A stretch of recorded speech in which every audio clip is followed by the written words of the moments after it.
आज का हमारा जो लेक्चर है वो एजुकेशनल टेक्सोनॉमीज के ऊपर है।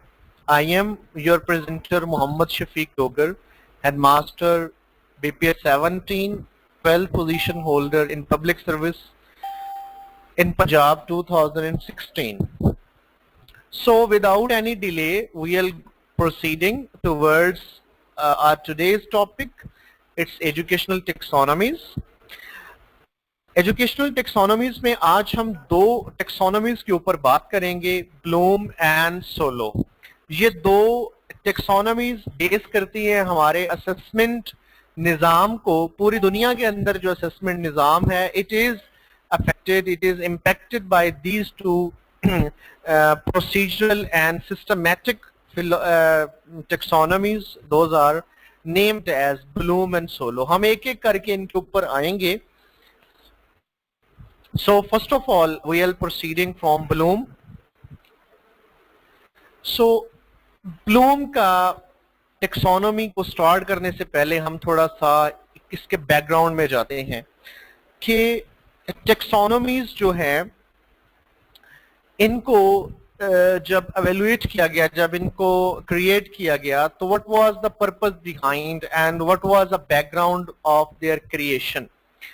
सो बच्चा की परफॉर्मेंस को एवेलुएट करने के लिए, असेस करने के लिए टेक्सोनॉमीज सामने आई फ्रॉम द वेरी बिगिनिंग। जब स्टार्ट हुआ तो ये असल में इनका जो फोकस था वो था कि स्टूडेंट की परफॉर्मेंस को, इवन दो नाउ भी अगर हमसे कोई सवाल करे कि टेक्सोनॉमीज का असल मकसद क्या है, तो हमने स्टूडेंट की परफॉर्मेंस को असेस करना ही इसका मकसद हमारे सामने है।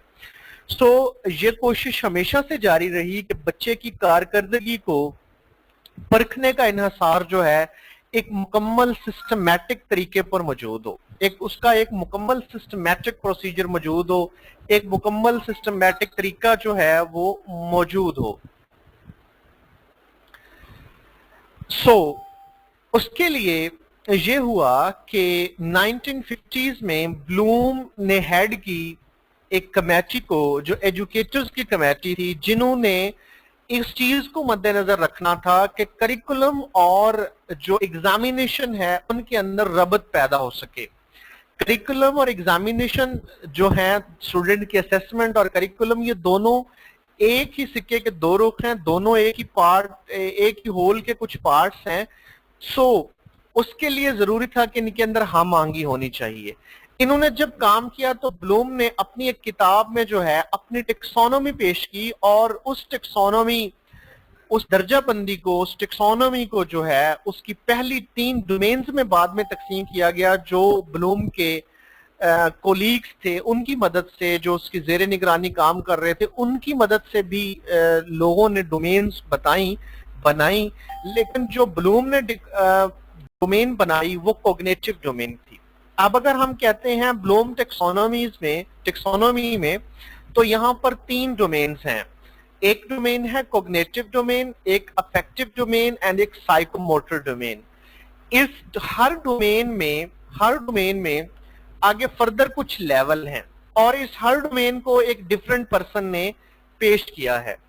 अब हम इसके ऊपर मजीद आगे जाने से पहले हम ये तय कर लेते हैं कि हमने इस टेक्सोनॉमीज में जो examination pattern point of view से अहम चीज है वो क्या है, उसको कैसे देखना है, क्या है, किस तरह से इस लेक्चर को हमने ऑब्जर्व करना है।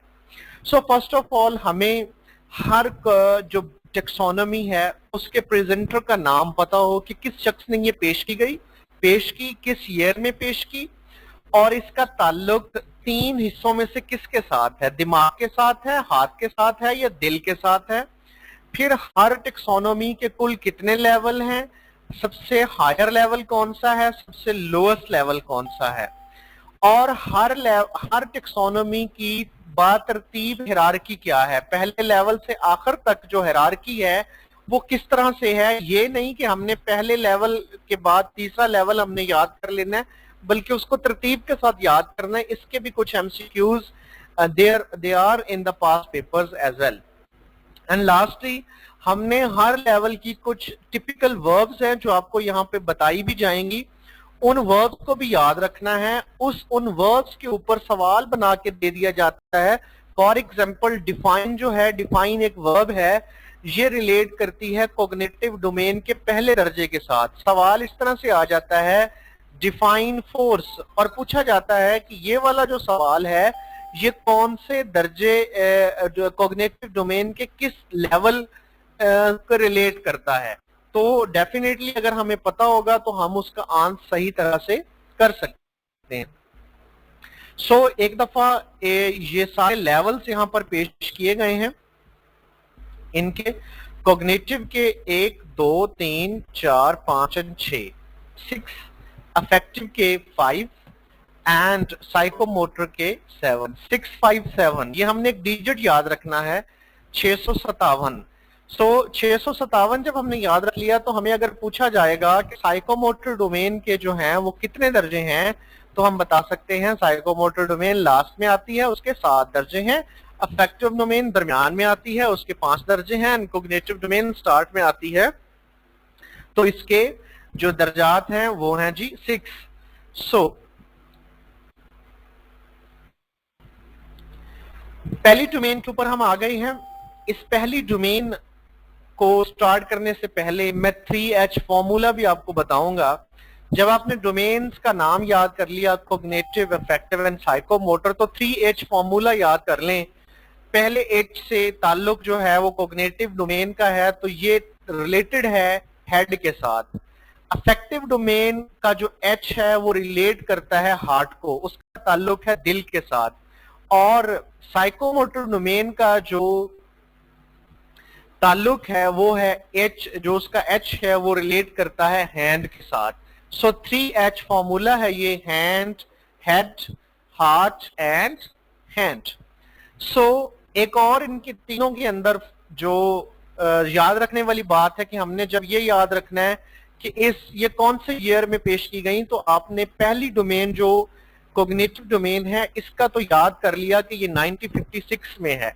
इसके बाद जब आप 1956 में 8 जमा करेंगे तो अगली डोमेन का साल आ जाएगा, और जब अगली डोमेन का साल आएगा उसके अंदर जब आप 8 जमा करेंगे तो वो आखिरी डोमेन का साल आ जाएगा। यानी कि ये हर डोमेन 8-8 साल के वक्फे के बाद पेश की गई। कॉग्निटिव डोमेन का ताल्लुक जैसे कॉग्निशन के लफ्ज से जाहिर है, इसका ताल्लुक हेड के साथ होता है, दिमाग के साथ होता है। और ये ब्लूम ने खुद पेश की 1956 में। It was the very first domain of our Bloom taxonomy.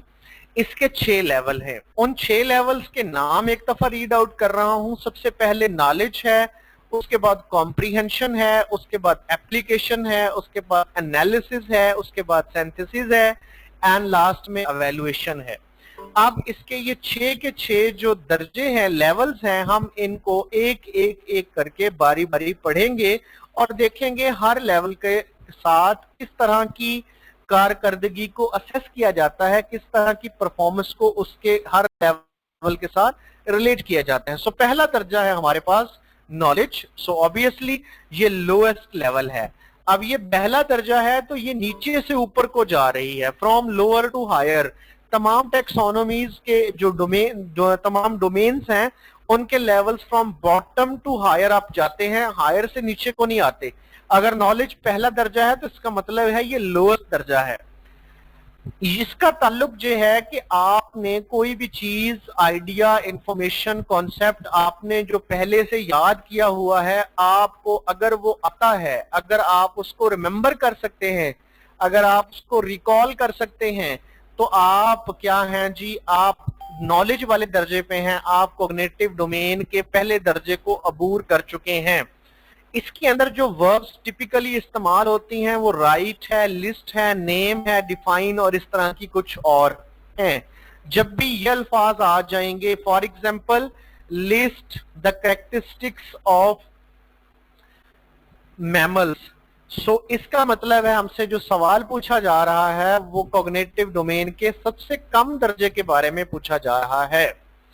अब इसकी नेक्स्ट जो लेवल है वो है कॉम्प्रीहेंशन। अब कॉम्प्रीहेंशन का मतलब ये है कि जो मटेरियल आपको याद है आप उसको रिकॉल कर सकते हैं। यानी कि जब आप पहले दर्जे को अबूर कर गए, आपने जब किसी कॉन्सेप्ट को याद कर लिया, उसका आपको इंफॉर्मेशन आपको रिकॉल कर लेते हैं, अब आपको उस इंफॉर्मेशन का मतलब भी पता है, आपके अंदर इतनी एबिलिटी है कि आप उस इंफॉर्मेशन और उस मटेरियल के मफहूम को, उसके मानी को, उसके मीनिंग को समझ गए हैं, तो आप दूसरे दर्जे पर मौजूद हैं।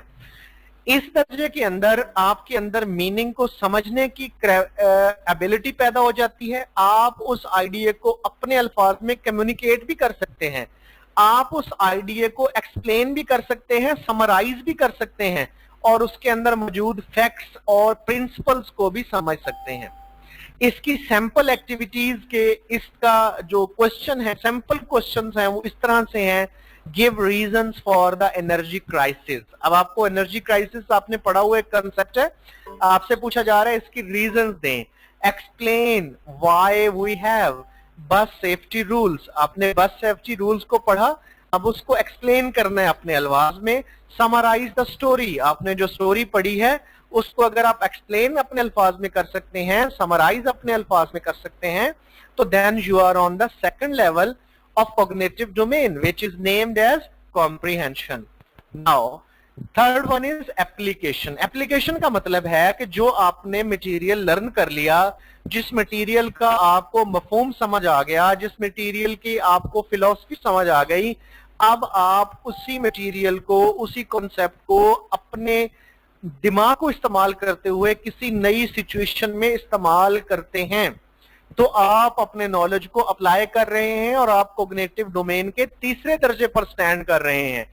इस दर्जे के अंदर क्या होता है कि आप कॉन्सेप्ट और प्रिंसिपल्स को नई सिचुएशंस में अप्लाई कर देते हैं, आप लॉज थीरीज को प्रैक्टिकल सिचुएशंस में अप्लाई करने के काबिल हो जाते हैं, और आप मैथमेटिकल प्रॉब्लम्स को भी सॉल्व करने के काबिल हो जाते हैं। आप जो कॉन्सेप्ट आपने पढ़ा है, आप उसको चार्ट्स और ग्राफ्स और डायग्राफ्स की शक्ल में भी सामने ला सकते हैं, और करेक्ट यूजेज ऑफ मटेरियल या कोई प्रोसेस जिसको आपने पढ़ा है उसको भी आप डेमोन्स्ट्रेट कर सकते हैं। इसके जो सैंपल क्वेश्चन हैं वो ये हैं, put this information in graphs, role play या रोल रिहर्सल करना, वो भी इस वाले दर्जे में आता है, इस वाले लेवल में आता है। And applying ideas to new and unusual situation, आपके सामने, आपके दिमाग के अंदर कोई फैक्ट तो है, लेकिन आप उसको नई सिचुएशन में अप्लाई कर सकते हैं, तो आप एप्लीकेशन वाले दर्जे पे स्टैंड कर रहे हैं। अब आपने 3 लेवल पढ़े हैं। सबसे पहले लेवल के अंदर आपने जो आपने खाका पढ़ा, जो आपने कोई इवेंट पढ़ा, कॉन्सेप्ट पढ़ा, कोई आइडिया पढ़ा, आप उसको रिकॉल कर सकते हैं, तो आप पहले दर्जे पे खड़े हैं। अगर आप रिकॉल करने के साथ साथ उसके मफहूम को भी समझते हैं, उसकी फिलॉसफी को भी समझते हैं, उसकी डीप अंडरस्टैंडिंग भी आपके पास है, तो आप कॉम्प्रीहेंशन वाले लेवल पे खड़े हैं।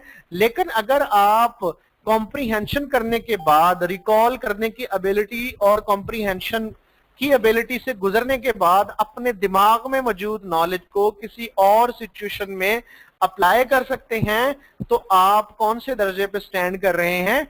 आप तीसरे दर्जे पर स्टैंड कर रहे हैं, and it is named as application. इसके कुछ अल्फाज, मॉडल वर्ड्स और वर्ब्स दिए गए हैं जो क्वेश्चंस में पुट होते हैं, अप्लाई, कंस्ट्रक्ट, क्लासिफाई, ऑर्गेनाइज, ये वाले आगे, this list goes on.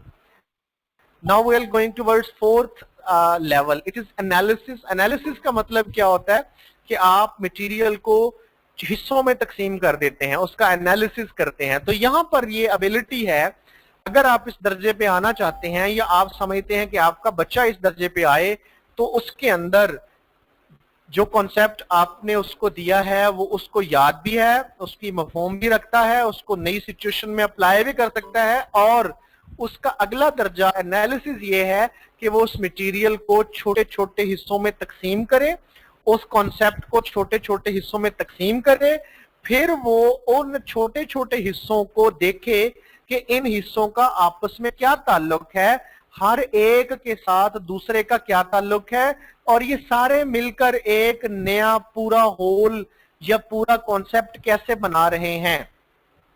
For example to से, अगर उसे आपने जो जानवरों की क्लासिफिकेशन का पूरा एक कॉन्सेप्ट दिया है, तो उसके अंदर वो छोटे छोटे उसके हिस्से कि जानवरों को किस बुनियाद पर क्लासिफाई किया जाता है, उनको नाम कैसे दिया जाता है, ग्रुप्स और सब ग्रुप्स कैसे बनाए जाते हैं, इन सब को वो डिफरेंट पार्ट्स में तकसीम करने के बाद देन इनका आपस में एक रबत देखेगा और इसको पूरे एक मैकेनिज्म देखेगा कि ये आपस में जुड़े कैसे हुए हैं। So that is analysis. इसकी कुछ डिस्क्रिप्शन और सिंपल एक्टिविटीज यहाँ पर उसी तरह दी गई हैं कि ये जो पहला इन डिस्क्रिप्शन का पूरा आइडिया मैंने अपने अल्फाज में दे दिया है। You may also read down these given bullets as well.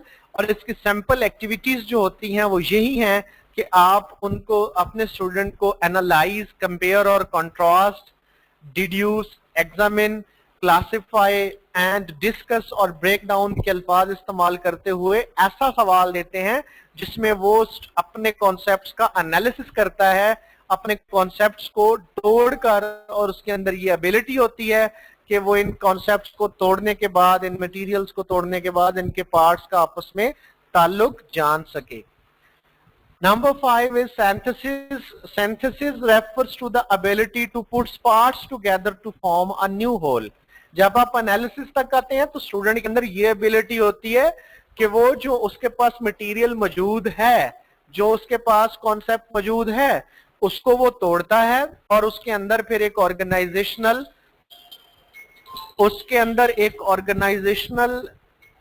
जो कॉन्सेप्ट, ऑर्गेनाइजेशनल हार्मोनी है, ताल्लुक है, उसको देखता है। लेकिन सिंथेसिस के अंदर वो उसको तोड़ने के भी काबिल है और उन पार्ट्स को जो उसने अपने लर्न शुदा मटेरियल से तोड़े हैं उनके जरिए वो एक नई चीज क्रिएट करता है, वो के काबिल है अपने पुराने नॉलेज को इस्तेमाल करते हुए एक नई चीज दे सकता है। तो ये वाला जो लेवल है उसके पास वो सिंथेसिस वाला है। इसके अंदर वो क्या कर सकता है, वो पार्ट्स को जोड़कर एक नया होल बना लेता है, नए पैटर्न और स्ट्रक्चर बनाने के काबिल हो जाता है और आइडियाज को अपने एक यूनिक वे में पेश करने के काबिल हो जाता है, कुछ नए ऑपरेशंस दे सकता है, कुछ नई जिद्दत की चीजें, ओरिजिनल चीजें, न्यू चीजें दे सकता है और हमें कुछ नए पैटर्न्स को भी हमारे सामने ला सकता है। इसके लिए जो हम क्वेश्चन वर्ड्स इस्तेमाल करते हैं, build, file, compose, construct, formulate, generate, make up, modify, recognize and rearrange वगैरह इस्तेमाल करते हैं। Now that is the last and highest step. यहां पर आप आके क्या करते हैं, आपका स्टूडेंट जो है वो एक्सपर्ट बन जाता है। अब वो ना सिर्फ नई चीज पिछले लेवल पर बना चुका है, बल्कि वो जो भी उस नॉलेज के रिलेटेड चीज है उसको वैल्यू देने के काबिल है। अब वो ये कह सकता है कि ये वाली इंफॉर्मेशन जो मैंने याद की, ये वाला कॉन्सेप्ट जो मैंने याद किया, इसके रिलेटेड अगर उसको कोई चीज उसके सामने रखी जाए, कोई किताब रखी जाए, कोई ऐसे रखा जाए, कोई स्टेटमेंट रखी जाए या कोई कोटेशन रखी जाए, तो उसके ऊपर वो कमेंट कर सकता है, उसको वो वैल्यू जजमेंट दे सकता है। उसके अंदर ये एबिलिटी है कि वो उसकी तनकीद कर सके, उसके अंदर ये एबिलिटी है कि उसकी वो अप्रेज कर सके, उसके अंदर ये एबिलिटी होती है कि वो उसको एवेलुएट कर सके और उसके मटेरियल की वर्थ को जज कर सके और उसके जो जजमेंट का एक क्राइटेरिया है उसको वो डिफाइन करके अपने अंदाज में उसको अप्लाई भी कर सके। अब ये सारे आगे फिर उसकी इसी तरह एग्जाम्पल वर्ड्स भी दिए गए हैं, अप्रेज, एक्सेप्ट और reject, assess, check, value, criticize, decide, defend. अब मैं दोबारा से पहले लेवल पर जाके आपको एक क्वेश्चन के जरिए, एक एग्जाम्पल के जरिए आपको ये सारे लेवल समझाने की कोशिश करूंगा। फॉर एग्जाम्पल हमने स्टूडेंट्स को 1971 की वॉर के बारे में पढ़ाया है। सपोज इट आपने स्टूडेंट्स को 1971 की वॉर के बारे में पढ़ाया है।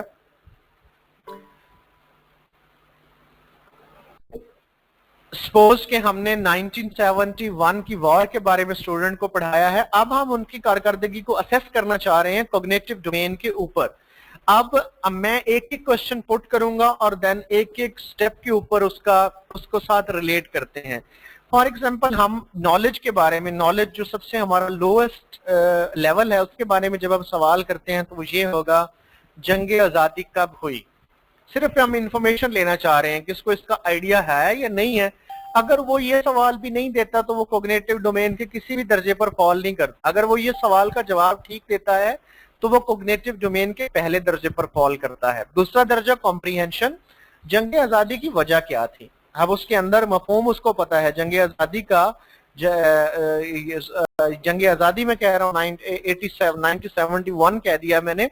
1857 जो वॉर थी इंडिपेंडेंस की, उसकी वजह क्या थी। तीसरे नंबर पर अगर हम देखते हैं तो हम क्या उसके से ये पूछते हैं, क्या आजकल भी उस तरह की जंग आज़ादी के हालात पैदा हो सकते हैं। अब हम जो उसके पास जंग आज़ादी का नॉलेज है उसको एक नई सिचुएशन में अप्लाई करने का कह रहे हैं।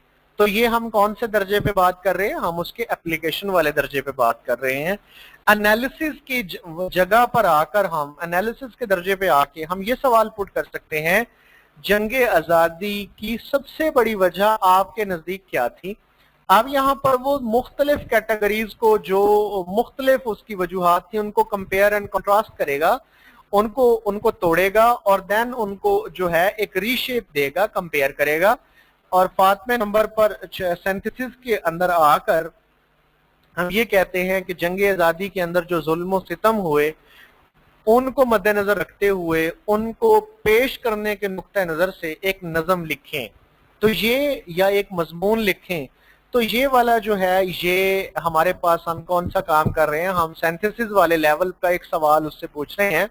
और लास्ट जो है वो ये है, क्या कि जंग आज़ादी के वाकयात पर लिखी गई किताब जो प्रोफेसर अहमद अली साहब ने लिखी है, क्या वो मुस्तनद है, क्या वो वैलिड है। तो ये वाला सवाल जो है एक्चुअली उससे एवेल्युएशन, उससे जजमेंट मांग रहा है और ये इसका सबसे हायर दर्जा है। अब ये सारे के सारे दर्जे जो हैं, मैंने एक एक क्वेश्चन करके आपको जो है वो क्लियर करवाए हैं कि ये वाला दर्जा जो है ये इस तरह से इस चीज के साथ रिलेट करता है। और हर दर्जा जो है अपने पिछले दर्जों को अबूर करने के बाद हासिल होता है। अगर एक स्टूडेंट दूसरे दर्जे पर खड़ा है, अगर उसको कॉम्प्रीहेंशन उसको नहीं है तो वो एप्लीकेशन वाले दर्जे पे नहीं पहुंच सकता। सो जब हम टेस्ट डेवलप करते हैं तो हमारे पास ये चीज मद्देनजर रखी जानी चाहिए कि हम जो है वो सवाल जो कर रहे हैं उसके बच्चे के साथ, वो कहीं ऐसा तो नहीं कि सारे के सारे क्वेश्चन जो हैं हमने एवेल्युएशन वाले दर्जे के डाल दिए हैं, कहीं ऐसा तो नहीं कि सारे के सारे क्वेश्चन हमने नॉलेज वाले दर्जे के डाल दिए हैं। फ्रॉम लोअर टू हाईएस्ट जो है वो टेस्ट को होना चाहिए एंड देन हर दर्जा स्टूडेंट की परफॉर्मेंस के बारे में भी हमें एक्सप्लेन कर रहा है। Now will proceed. ये कॉग्निटिव डोमेन हमारी हुई। अब हम अफेक्टिव डोमेन के साथ जो है वो जरा हाथ करते हैं। अफेक्टिव डोमेन में सबसे पहली जो बात याद रखने की है वो ये है कि इसका ताल्लुक जो है वो हार्ट के साथ है। अगेन 1H, ये कैथ्रॉल ने पेश की 1964 में। 1956 में 8 प्लस करते हैं तो 1964 हमारे पास आ जाता है। इसके 5 दर्जे हैं, receiving, responding, valuing, organization and characterization. ये 5 दर्जे, सबसे लोएस्ट दर्जा जो है वो रिसीविंग है और सबसे हाईएस्ट दर्जा वो करेक्टराइजेशन है। हम इनको अगेन देखेंगे एक एक करके। सबसे पहले एक दफा फिर इसके ऊपर नजर डालते हैं। The affective domain includes the manner in which we deal with things emotionally. हमने जो भी चीज पहले कॉग्निटिव डोमेन में देखी वो सारी का सारी का ताल्लुक किस चीज के साथ था, उसका ताल्लुक दिमाग के साथ था। लेकिन यहाँ पर जो है इसका ताल्लुक जो है, हमारी जो ये वाली डोमेन है अफेक्टिव डोमेन है, इसका हार्ट के साथ ताल्लुक होगा, इमोशंस के साथ ताल्लुक होगा, जैसे कि feelings, values, appreciation, motivation and attitudes, इनके साथ इसका ताल्लुक है। ये 5 जो लेवल्स इसके हैं इनकी आगे डिस्क्रिप्शन दी गई है। जो रिसीविंग का लेवल है इसके अंदर ये होता है, involves being aware of and willing to freely attend to a stimulus. जब इन्हें कोई चीज पेश की जाती है तो ये उसको रिसीव करते हैं और रिसीव करने के बाद उसके अंदर एक्टिव पार्टिसिपेट करके उसको रिस्पॉन्ड करते हैं दूसरे लेवल के अंदर। तीसरे लेवल के अंदर ये उसको वैल्यू देते हैं, दिल से उसको अच्छा समझते हैं कि दैट इज गुड। और चौथे दर्जा जो ऑर्गेनाइजेशन है उसके अंदर है, ये खुद को अंदरूनी तौर पर तैयार करते हैं कि हमने जो चीज हमें दी गई, वो जो है, हमें जो चीज दी गई है उसको हमने अपनी लाइफ का हिस्सा बनाना है। ये अपनी अंदरूनी चीजों को, अपने अंदरूनी फीलिंग्स को उसके मुताबिक हम आहंग करते हैं इस लेवल के अंदर हम। और आखिरी लेवल के अंदर जो चीज हमें पेश की जा रही है हम उसको अपनी जात का हिस्सा बना लेते हैं। फॉर एग्जाम्पल, हमने स्टूडेंट को कहानी पढ़ानी है, ईमानदारी बेहतरीन हिकमत अमली है। सो अगर हमारा स्टूडेंट हमारी बात सुनने को तैयार हो जाता है ईमानदारी वाली हिकमत अमली की कहानी को, तो वो पहले दर्जे पर है, रिसीविंग के दर्जे पर। अगर वो कहानी के अंदर दिलचस्पी भी जाहिर करता है तो वो दूसरे दर्जे पर है, रिस्पॉन्डिंग के अंदर। और अगर वो दिलचस्पी जाहिर करने के बाद उसको वैल्यू देता है, उसको दिल से अच्छा मानता है कि जी बिल्कुल जो ईमानदारी जो है वो बेहतरीन हिकमत अमली है, तो वो तीसरे दर्जे पर है। और चौथा दर्जा है ऑर्गेनाइजेशन। फिर वो कोशिश करता है कि मैं अपने अंदर वो सारी चीजें खत्म कर दूं जिनसे ईमानदारी बेहतरीन हिकमत अमली होने का कॉन्ट्रास्ट है। वो अंदर से अपने आप को प्रिपेयर करना शुरू कर देता है, हार्मोनाइज करना शुरू कर देता है। और फाइनली जब करेक्टराइजेशन वाली स्टेज, हाईएस्ट स्टेज आती है, तो वो अपने अमल का हिस्सा बना लेता है ईमानदारी को। तो ये हमारी जो अचीवमेंट है हमारी लर्निंग की, वो हाईएस्ट हो जाती है कि जो चीज हमने स्टूडेंट को दी उसकी जात का एक हिस्सा बन गई। ये आगे उसके अगेन लेवल्स को डिफाइन किया गया है with the breakup, with the flow of chart, और इसके साथ छोटे छोटे बुलेट्स भी दिए गए हैं। अब हम तीसरी डोमेन के ऊपर आ गए हैं। This domain is psychomotor domain. Psychomotor domain का ताल्लुक जो हैंड्स के साथ है। तीसरा एच यहाँ पर आ गया है, यानी कि जो काम करना है, कुछ ऐसी लर्निंग करनी है जिसका ताल्लुक हाथ से है, एक्सपीरियंस से है। इसको सिम्पसन ने पेश किया 1972 के अंदर, और इस के अंदर भी आप पिछली जो 1964 थी उसके अंदर 8 प्लस करते हैं तो यू गॉट 1972। इसके लेवल 7 हैं, और सबसे जो छोटा लेवल है वो परसेप्शन का है। उसके बाद वाला लेवल सेट का है, गाइडेड रिस्पॉन्स का है, मैकेनिज्म का है, कॉम्प्लेक्स अवर्ट रिस्पॉन्स का या कंप्लीट अवर्ट रिस्पॉन्स का है, और उसके बाद अडेप्टेशन आती है, और लास्ट में 7वें नंबर पर ओरिजिनेशन आती है। नंबर्स थोड़ा सा मिसिंग हो गए हैं यहाँ पर।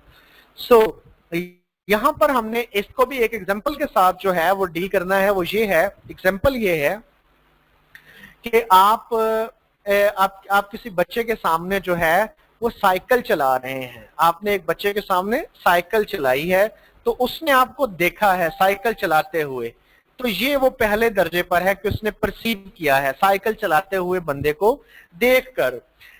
दूसरे नंबर पर उसने अपने आप को सेट कर लिया है, उस पोजीशन में ले आया है कि मैं भी साइकिल चलाऊं। किस तरह बैठते हैं साइकिल के ऊपर, हैंडल कैसे पकड़ते हैं, ये चीजें वो इन सब चीजों के लिए वो रेडी है, रेडीनेस टू वर्क वो जाहिर कर रहा है। तीसरे नंबर पर अब वो गाइडेड रिस्पॉन्स लेता है, इमिटेट करता है, मतलब नकल करता है। अपनी साइकिल उठाई, जिस तरह आप पाइडल लगा रहे हैं इसी तरह वो पाइडल लगाता है गाइड लेकर आपसे, या आप उसको बताते हैं कि पाइडल पे जोर लगाओगे तो साइकिल आगे जाती है, पैडल पे खत्म कर दोगे तो साइकिल रुक जाती है। यानी कि इमिटेशन आप यहाँ पे उसको दे रहे हैं, एक गाइड कर रहे हैं। और यहाँ पर अगर वो गाइडेड चीज गाइडनेस के जरिए सीख रहा है तो वो तीसरे दर्जे पर है।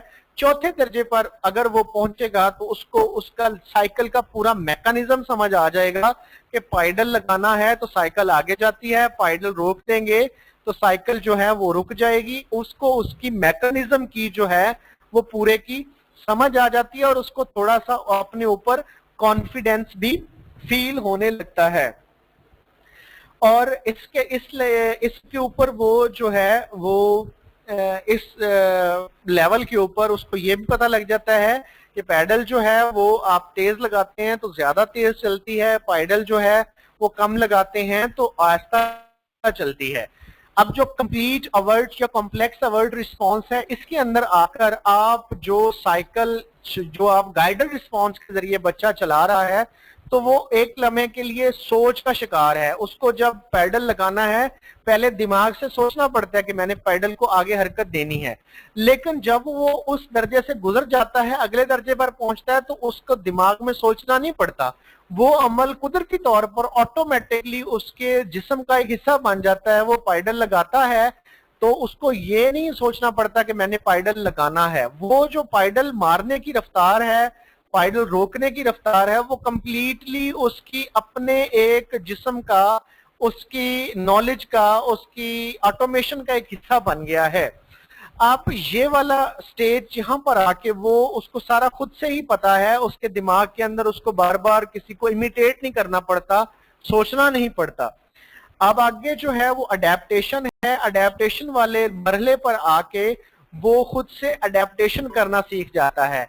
वो सीख जाता है कि जब आगे से कोई भारी चीज, चौड़ी चीज आती है और मुझे थोड़ी जगह मिलती है, तो मैंने साइकिल को कट कैसे लगानी है, मैंने ब्रेक कब और कितनी दबानी है, किस जगह पर मैंने जो है वो तेज चलाना है पैडल, किस जगह पर मैंने पैडल को रोक लेना है। इस वाले दर्जे पे आके वो स्टूडेंट इस काबिल हो जाता है। और आखिरी वाला दर्जा जो है वो ये है कि इस पे आके वो एक नई जिद्दत, जो उसने पुराना सारा उसका तजर्बा है, जो उसने सीखा है पहले देखकर, फिर अपने दिमाग को तैयार करके, फिर गाइडेड रिस्पॉन्स लेके, फिर मैकेनिज्म को समझ के, फिर कम्प्लेक्स एडवर्ट रिस्पॉन्स के जरिए, फिर अडेप्टेशन के अमल से गुजर के, अब इन सब अमल से गुजरने के बाद वो इन सारे अवामल को इस्तेमाल करते हुए एक नई चीज बनाता है। फॉर एग्जाम्पल वो वन व्हीलिंग सीख लेता है। तो वन व्हीलिंग वाला जो लेवल होगा उसका, वो ओरिजिनेशन के ऊपर आएगा। It is highest level of our psychomotor domain. So ये वाली हमारी डोमेन जो है ये साइकोमोटर डोमेन थी। इसके अंदर थोड़ा सा और ये एक फिगर के साथ जो है, ये ग्राफ के साथ बताया गया, और इसके अंदर ये सारे वर्ब्स भी दिए गए हैं कि इस डोमेन के अंदर जो है, इस लेवल के अंदर कौन से वर्ब्स जो हैं सवालों को, क्वेश्चंस को डिफाइन करते हैं, पेश करते हैं, और इसके अंदर कौन से करते हैं। And then this is also a chart given which you would get in your PPTs as well. हर लेवल के ऊपर आगे इसकी वर्ब्स को दिया गया है, बताया गया है इन वर्ब्स को। अब अगर कोई सवाल आता है कि साइकोमोटर डोमेन के अंदर अगर अज्यूम का वर्ड है, तो अज्यूम दिस इज फलां फलां फलां, तो आप कहेंगे कि ये जो लेवल है ये सेट वाले लेवल से ताल्लुक है इसका। So up till now we have discussed our complete Bloom taxonomies. अब ब्लूम टेक्सोनॉमी, अब उसके ऊपर चंद जो चीजें दोबारा से मैं आपको रिपीट किए देता हूं कि सबसे पहले ब्लूम टेक्सोनॉमी के 3 डोमेन्स हैं। पहली डोमेन जो है वो कौन सी है? पहली डोमेन जो है हमारे पास कॉग्निटिव डोमेन है। कॉग्निटिव डोमेन जो है वो खुद ब्लूम ने पेश की थी 1956 में, और इसके लेवल हैं 6। हाईएस्ट लेवल जो है वो हमारे पास इसका एवेल्युएशन है, लोएस्ट नॉलेज है। अगली डोमेन हमारी अफेक्टिव डोमेन है जो कैथ्रॉल ने पेश की थी 1964 में। इसके 5 लेवल हैं एंड इसका ताल्लुक हार्ट के साथ होता है। और लास्टली हमारे पास साइकोमोटर डोमेन है जिसके अंदर 7 लेवल हैं। सिम्पसन ने 1972 में इसको पेश किया था और इसके लेवल्स जो हैं वो 7 हैं और इसका ताल्लुक जो है वो हाथ के साथ होता है। That was all about Bloom's taxonomy. ये हमारी टेक्सोनॉमी सोलो टेक्सोनॉमी है। सोलो टेक्सोनॉमी जो है it stands for structure of observe learning outcomes. तो सबसे पहले तो हमारा ये एक चीज जो याद रखने की है, what does solo stand for. इसके एमसीक्यूज भी एग्जाम्स के अंदर आए हुए हैं और बड़ा 4 से 5 ये वर्ड हैं तो ये बड़ा कंफ्यूज करते हैं। वो मिक्स करके भी एग्जाम्स के अंदर दिया जा चुका है कि solo stands for structure of observing learning outcome, learned outcomes को भी एक दफा उन्होंने इस तरह से पेश किया था। तो that might be clear. Structure of observe learning outcomes is the abbreviation word which donates to SOLO. Is a model of learning that helps develop a common understanding and language of learning that helps teachers and students as well understanding the learning, to understand the learning process. ये वाली जो latest है solo taxonomy, ये वाली more advanced भी है, more scientific भी है। इससे फायदा के लिए हमें दोनों स्टूडेंट्स को भी, टीचर्स को भी एंड इवन एजुकेशनल मैनेजर्स को भी इसके फायदे होते हैं। इसका थोड़ा सा बैकग्राउंड लिखा गया है, वो मैं आपको दिए देता हूं। As learning progresses, it becomes more complex. Learning की फील्ड जैसे जैसे वसी होती गई, ये कॉम्प्लेक्स होती गई और होती जाती है जैसे जैसे लर्निंग के अंदर नई शाख और नई जिद्दतें आती जाती हैं। Solo, which stands for the structure of observed learning outcome, is a means of classifying learning outcome in terms of their complexity, enabling us to assess students' work in terms of its quality. इसका भी यही solo का मकसद यही था लाने का कि हम जो कॉम्प्लेक्स फिनोमिना है लर्निंग का, उसको हम एक तरह से एक जदीद निज़ाम के जरिए असेस कर सकें कि स्टूडेंट की परफॉर्मेंस किस लेवल की है। अच्छे लेवल के स्टूडेंट की परफॉर्मेंस और मीडियोकर लेवल के स्टूडेंट की परफॉर्मेंस को हम एक ही क्वेश्चन के जरिए असेस कर सकें। तो that was actually the background was having after this taxonomy. So this is proposed by Biggs and Collis 1982 Biggs and Collis ने इसको पेश किया। Systematic way of donating the student and teachers achievement, teacher और student की जो performance है, achievement है, उसको जाहिर करने का ये एक बड़ा सिस्टमैटिक तरीका है। Tells about the achievement level systematically, and इसके जो लेवल्स हैं वो 5 हैं। नाउ सबसे पहले जो लेवल है वो है जी pre structural, then unistructural, then multi structural, then relational and then extended abstract. Pre structural stands for कि यहाँ पर बच्चे को बिल्कुल उक्का ही नहीं पता, बिल्कुल उसके पास हाउ टू नो ही नहीं है किसी कॉन्सेप्ट की। फॉर एग्जाम्पल आपने एक सवाल पूछा है, जैसे हमने पिछले सवाल में कहा कि 1857 की जंग आज़ादी जो है वो कब हुई, अगर वो उसका ईयर ही गलत टिक कर रहा है तो इसका मतलब है उसको पता ही नहीं है, बिल्कुल उसको कॉन्सेप्ट नहीं है। ये स्टैंडिंग ऑन प्री स्ट्रक्चरल। यूनिस्ट्रक्चरल का ये है जी कि आपके पास एक आइडिया है। मल्टी स्ट्रक्चरल का ये है कि आपके पास एक जो कॉन्सेप्ट है उसके बारे में कई आइडियाज मौजूद हैं। और रेशनल ये है कि आपके पास जो जितने भी आइडियाज हैं आप उनको लिंक कर सकते हैं।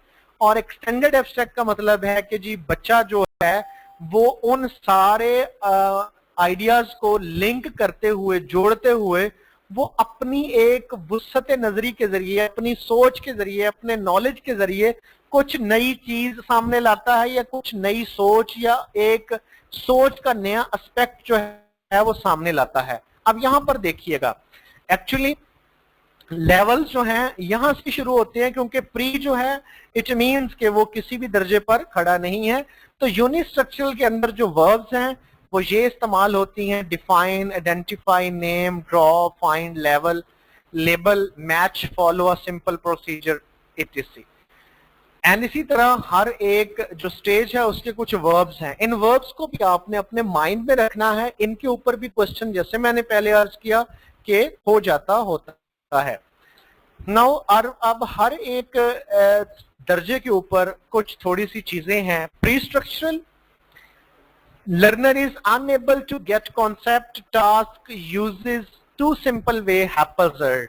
अगर प्री स्ट्रक्चर पर है तो उसके पास कॉन्सेप्ट का, मटेरियल का, आइडिया का कोई उसको पता ही नहीं है। अगर वो यूनि के ऊपर है तो वो जो नजरिया, जो टॉपिक, जो आइडिया, जो कंसेप्ट आपने उसको दिया है, उसका अगर वो उसके बारे में एक एस्पेक्ट उसका जानता है तो वो यूनि पर है। अगर वो एक से ज्यादा को जानता है लेकिन उनको अलग अलग ट्रीट करता है तो वो मल्टी पर है। लेकिन अगर वो एक से ज्यादा को जानता है और उन सबको एज अ होल डील करता है तो वो रैशनल पर है। और इसी तरह अगर वो क्रिएटिव तक चीज की तरफ चला जाता है, एक नई चीज सामने लेके आता है, तो ये हमारे पास जो है वो किस पे है, एक्सटेंडेड एब्स्ट्रैक्ट पे है। इसकी कुछ मिसाल जो है वो हम यहाँ पे देते हैं। Pre structural, what is noun among them. एक सवाल अगर हमने दिया है कि इनके सामने इनमें से नाउन कौन सा है, तो है जी कैट है, फ्लू है, ब्रेव है, इनटू है। इनमें से नाउन अब स्टूडेंट से हमने पूछा है, तो ऑब्वियसली तीनों चीजें, चारों चीजें बहुत डिफरेंट हैं। अब भी अगर स्टूडेंट को नाउन का नहीं पता तो इट मींस कि वो प्री स्ट्रक्चरल पर है, उसके पास एक भी एस्पेक्ट का उसको पता नहीं है। यूनि पर है, what is noun among them, तो इसमें अगर वो कैट को जानता है तो वो यूनि स्ट्रक्चरल पर है, एक एस्पेक्ट को उसको पता है। Multi structural, which one is a countable noun, इनमें से काउंटेबल नाउन कौन सा है। अब उसके पास काउंटेबल नाउन को बयान करने के लिए उसके पास दो कॉन्सेप्ट्स उसके जहन में हैं, नाउन का भी है और काउंटेबल और अनकाउंटेबल नाउन के फर्क का भी है। फिर अगर वो दोनों ये कॉन्सेप्ट उसके दिमाग में हैं, फिर जाके वो सही को टिक करेगा। रेशनल जो है जी, what is abstract known among them, इनके दरमियान एब्स्ट्रैक्ट नाउन कौन सा है। अब वो उसके पास जो नाउन की इकसाम है उनका काफी का वसी तजर्बा है, और वो सारी की सारी जो नाउन की अकसाम हैं, टाइप्स हैं, उनको जानते हुए उस नॉलेज को अपने ज़हन में लाएगा। फिर हर टाइप को उसके साथ कंपेयर करने के बाद फिर डिसाइड करेगा कि इनमें से एब्स्ट्रैक्ट जो है वो कौन सा है। अब हम एक्सटेंडेड एब्स्ट्रैक्ट के ऊपर जब जाते हैं तो हम सवाल इस तरह से कुछ पूछते हैं। आपने स्टूडेंट को, चेयर भी आपके सामने नाउन है, द चेयर भी नाउन है, अब आप उसको डिफरेंशिएट करने का कहते हैं कि इन दोनों में डिफरेंसेस क्या हैं। अगर स्टूडेंट ने आर्टिकल पढ़ा हुआ है, आर्टिकल्स की सारी चीजें पढ़ी हुई हैं, आर्टिकल के कॉन्सेप्ट को पढ़ा हुआ है, तो फिर वो जाके इस लेवल पे जाएगा कि इन दोनों चीजों के दरमियान जो है वो फर्क को जान सके। इसकी एग्जांपल हम दोबारा से वो जो पहली कोट की थी उसको भी हम ले सकते हैं। 1857 की जंग आजादी कब हुई, बच्चे को पता है तो वो यूनिस्ट्रक्चरल पर है, अगर नहीं पता तो वो प्री स्ट्रक्चरल पर है। देन मल्टी स्ट्रक्चरल पर 1857 की जंग आजादी में सबसे ज्यादा नुकसान किसका हुआ। अब वो कई उसके पास आइडियाज हैं, उन सारों को वो जो है वो, या हम कहते हैं जंग आजादी के अंदर मुसलमानों का कितना नुकसान हुआ, तो वो कई आइडियाज को आपस में डिफरेंशिएट करेगा और देन उसको अप्लाई करेगा। इसी तरह रेशनल के ऊपर है, आपके नजदीक जो है जंग आजादी का सबसे जो हौलनाक वाकया था वो कहाँ पेश आया, तो यहाँ पर वो पूरे अपने कॉन्सेप्ट को देखने के बाद फिर डिसाइड करेगा। और लास्टली एक्सटेंडेड स्टेप है कि आप ऐसी कोई नज़म लिखें जिसमें सारे के सारे वो वाकयात का जिक्र हो और जुल्म और बर्बियत की जो दास्तान है वो सामने आई जा सके। सोलो टेक्सोनोमी के बारे में एक और क्वेश्चन भी ये होता है कि इसके दो लेवल्स होते हैं, जिन दो डिवीजन्स होती हैं। सरफेस लेवल का नॉलेज होता है यूनि और मल्टी में, और हायर लेवल का नॉलेज जो होता है वो रैशनल और एक्सटेंडेड एब्स्ट्रैक्ट में होता है। आप सोलो टेक्सोनोमी के साथ क्या कर सकते हैं, आप सोलो टेक्सोनोमी के साथ जो है वो क्या कर सकते हैं, thoughtfully design learning intentions and learning experiences। Learning experiences को आप एक सिस्टमैटिक वे में डिजाइन कर सकते हैं।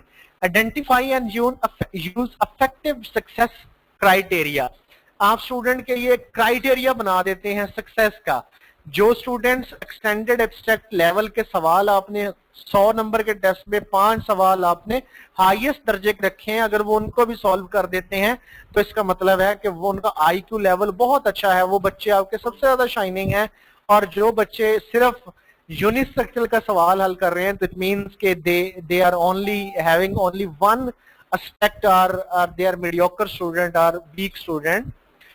Provide feedback and feed forward on learning outcomes. Feedback हमें पता लगता है जब हम टेस्ट बच्चे को गुजारते हैं तो हमें पता लगता है इसको पास सिर्फ सतही नॉलेज था, इसके पास थोड़ा कम नॉलेज था, इसके पास थोड़ा ज्यादा था, इस बच्चे को इस हद तक आता है, इस बच्चे को इस हद तक आता है।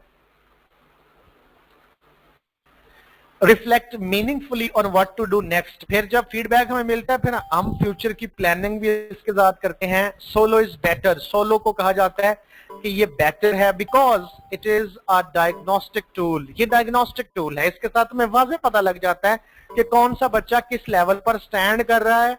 It is a useful assessment tool, clear links with rubrics. It can help plan objectives and success criteria which focuses on progress. It describes the learning objects, outcomes। ये learning outcomes को बहुत अच्छे तरीके से बयान करता है, हमें वाज़े पता होता है कि कौन से स्टूडेंट का किस तरह के लर्निंग आउटकम को अचीव कर लिया है या नहीं किया। So that was all for about what that was all about solo.